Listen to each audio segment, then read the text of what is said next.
बुलढाणा जिल्ह्यातील जळगाव जामोद तालुक्यात माणुसकीला काळीमा फासणारी एक धक्कादायक घटना समोर आली आहे। गावातीलच एका 55 वर्षीय नराधमानं 1.5 वर्षाच्या चिमुरडीवर अत्याचार केल्यानं परिसरात एकच खळबळ उडाली आहे।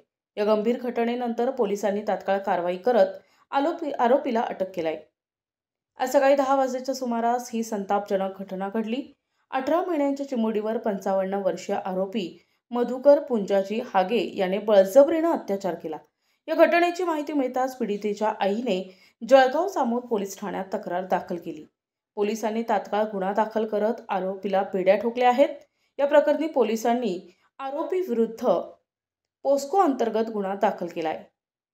पोलीस निरीक्षक श्रीकांत निसळ यांच्या मार्गदर्शनाखाली सहाय्यक पोलीस निरीक्षक नागेश मोहोळ पुढील तपास करत आहेत। या घटनेमुळे संपूर्ण बुलढाणा जिल्ह्यामध्ये संतापाची लाट पसरली असून आरोपीला कठोर शिक्षा देण्याची मागणी होत आहे।